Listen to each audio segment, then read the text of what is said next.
Paisley Park Studios, Minneapolis. A 28-year-old musical genius sat surrounded by instruments, synthesizers, and the weight of a world that seemed to be falling apart around him. AIDS was devastating communities he cared about. Crack cocaine was destroying inner cities. The Cold War threatened global annihilation, and Prince Rogers Nelson was watching it all from his purple sanctuary in Minnesota. What emerged from this darkness would become his masterpiece, a double album that captured not just the sound of the times, but the soul of an artist grappling with mortality, spirituality, and his responsibility as a voice for his generation. But to understand Sign of the Times, you have to understand the Prince who created it. By 1987, he had already conquered the world with Purple Rain, established himself as one of the most innovative musicians of his generation, and built his own recording empire at Paisley Park. Yet success hadn't brought him peace. If anything, it had amplified his restlessness, his need to push boundaries, and his growing awareness that being a pop star wasn't enough. He wanted to be a prophet, a truth teller, someone who could use his platform to address the real issues facing the world. The album's title track was born from Prince's daily ritual of reading newspapers and magazines, absorbing the endless stream of bad news that defined the mid-1980s. He would sit at his piano in the early morning hours, processing headlines about gang violence, drug epidemics, nuclear tensions, and the mysterious disease that was killing his friends in the music and fashion industries. The phrase, "sign of the times," kept echoing in his head, a biblical reference that seemed to capture the apocalyptic mood of the era. Recording Sign of the Times became Prince's most personal project, a chance to create without the commercial pressures that had shaped his previous albums.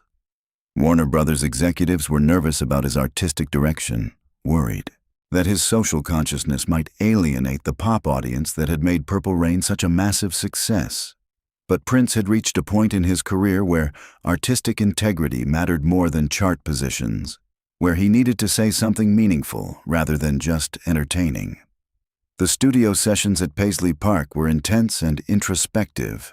Prince would often work alone, playing every instrument himself, layering tracks until he had created sonic landscapes that reflected his inner emotional state. The technology available at Paisley Park allowed him to experiment in ways that hadn't been possible during his earlier career. He could spend days perfecting a single song, building arrangements that moved from intimate whispers to explosive climaxes, matching the music to the emotional complexity of his lyrics. If I Was Your Girlfriend emerged from Prince's fascination with gender roles and emotional intimacy.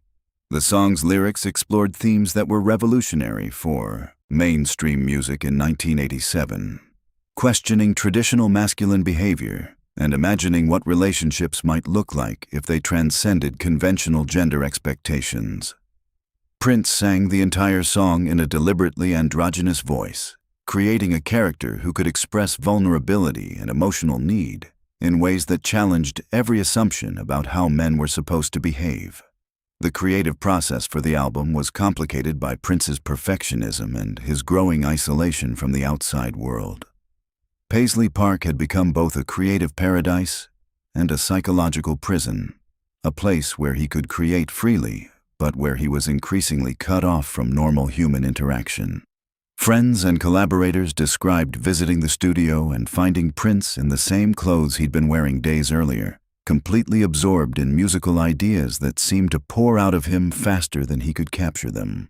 Strange Relationship and I Could Never Take the Place of Your Man showcased Prince's ability to blend personal confession with universal themes. These weren't just songs about his own romantic complications. They were explorations of how modern relationships had become increasingly complex and emotionally dangerous. Prince was documenting his own struggles with intimacy, while creating music that spoke to anyone who had ever felt lost in love or confused by their own desires. The album's musical diversity reflected Prince's restlessness and his refusal to be categorized. He moved seamlessly from the hard rock of You Got the Look to the delicate balladry of Slow Love, from the funk workouts of Housequake to the psychedelic soul of The Cross. Each song required different instrumental approaches, different vocal techniques, different emotional registers. It was as if Prince was demonstrating the full range of his artistic personality on a single album. Working on Sign of the Times also marked a period of spiritual searching for Prince. The Cross, the album's epic closing track, was his attempt to wrestle with questions of faith and redemption that had been haunting him since childhood. Growing up as a Jehovah's Witness had given him a complex relationship with organized religion, but his spiritual hunger had only intensified as he'd achieved worldly success. The song became a prayer, a plea, and a promise, all wrapped into one overwhelming musical statement. The technical challenges of creating the album pushed Prince to new levels of innovation. He was using the latest sampling technology, drum machines, and synthesizers, but he was also incorporating live musicians and traditional instruments in ways that created entirely new sonic textures. The goal wasn't to show off his technical skills, but to find the exact sounds that would communicate his emotional and spiritual state to listeners.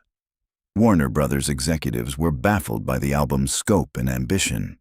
They had been hoping for Purple Rain Part 2, another collection of radio-friendly anthems that would dominate MTV and drive massive album sales. Instead, Prince delivered a double album that addressed AIDS, gang violence, spiritual crisis, and sexual identity with a musical sophistication that demanded serious listening. The commercial prospects seemed uncertain at best, but Prince knew he had created something special, something that transcended the usual categories of pop music. Sign of the Times wasn't just a collection of songs. It was a statement about what popular music could accomplish when an artist refused to compromise his vision. Every track served a purpose in the larger narrative, building toward a complete artistic statement that captured both the chaos of the times and Prince's response to that chaos. The album's release in March 1987 was met with critical acclaim but commercial uncertainty. Music journalists recognized immediately that Prince had created his masterpiece, a work that demonstrated artistic maturity while maintaining the musical innovation that had always defined his career. But radio programmers struggled with the album's length and complexity, unsure how to market music that required such active engagement from listeners. Sign of the Times represented Prince at the height of his creative powers, an artist confident enough to risk commercial failure in pursuit of artistic truth. The album's themes of social crisis, spiritual searching, and personal transformation spoke directly to the anxieties and hopes of the late 1980s while creating music that would influence generations of artists who came after. Looking back, Sign of the Times stands as Prince's greatest achievement, the moment when he transcended his role as an entertainer and became something approaching a musical philosopher.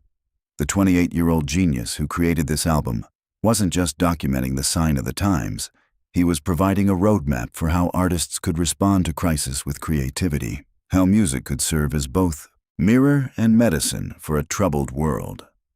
That double album didn't just capture the sound of 1987. It captured the sound of an artist at his absolute peak, channeling personal pain and global crisis into music that offered both unflinching honesty and transcendent hope.